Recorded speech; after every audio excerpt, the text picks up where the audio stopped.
Okay, so like everyone's got that one childhood fear, right? That thing that just like stuck with you. For me, it was always the basement, specifically this one like shadowy corner. My dad swore it was just boxes, but you know how it is.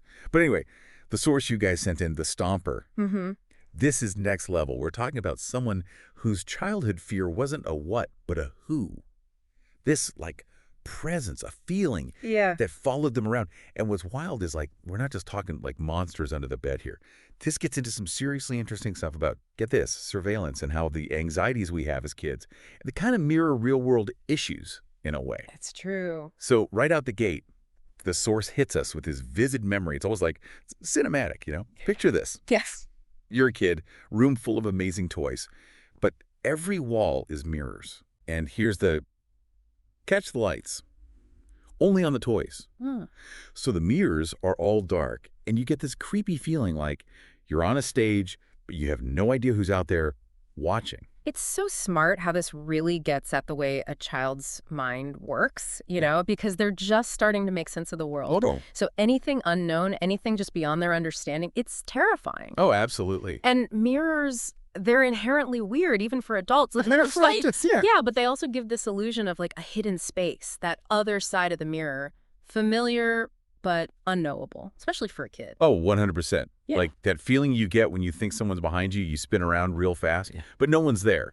Except in this case, the source actually does have something to fear, and they call it the Stomper.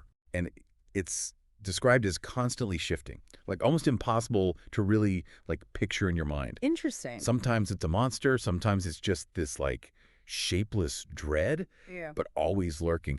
And the thing is, the fear isn't even like pain or anything. It's about the Stomper breaking your toys. Oh, wow. And get this, eating their toes? Oh, no. I mean, come on, right? That's nightmare fuel. Right. That detail, that's what really stood out to me, too. Because for a child, toys aren't just toys. They're their world, right? It's control, it's stability, it's their own little space they create. So the Stomper, breaking the toys, that's that primal fear of chaos, of losing what little control a kid feels like they have. And the toes, man, that goes even deeper.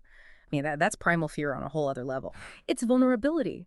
Your feet on the ground, literally the foundation you stand on, and something is going to come unseen and take it from you. Yeah, and that's like tied to their physical safety too. Exactly. So you've got this fear that starts so small, so internal, and it grows outward to consume their whole world. Okay, and so get this, because this is where it really grabbed me. So the source describes the Stomper evolving as they grow up. What starts is this monster under the bed, right? Yeah. We starts getting associated with like spies, government agents, it's like their childhood fear kind of like grew up with them. Yeah. It's such a great example of how these childhood fears, they don't just go away. Like they change, they adapt with us, latch on to new anxieties. And the source kind of hints that this was, maybe around the Cold War.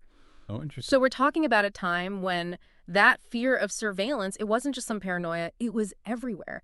Hidden microphones, the Red Scare, propaganda, like the Stomper, becomes a symbol of real-world anxieties about being watched. It's true. That context changes everything. Right. And so finally, it all kind of comes to a head. The source describes this chilling encounter with the Stomper, but not in some like haunted house or whatever.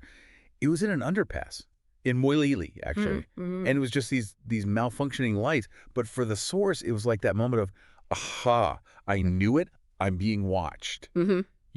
Years of this fear building to that. And that's the brilliance of this, because it makes you think, were the lights actually messed up? Like some weird electrical thing playing right into their fear. Yeah. Or did all that dread, all that time spent thinking about the Stomper make them see a totally normal thing as proof? Like, did their fear create the thing they were afraid of? Right. And that ambiguity is what makes this source so creepy, because we don't know. We don't. Especially with how it ends. And I'm going to quote this directly from the source here. We exist in a surveillance society. It is silly to pretend that we do not. Unfortunately, it is also dangerous to point out. I mean, right. Chills, right. So I got to ask, what do you think? Was this person right to be suspicious, or was the Stomper all in their head this whole time? Yep. That's the question we're all left with, right? I mean, think about it. Cameras everywhere you look, our phones tracking us, we're online constantly.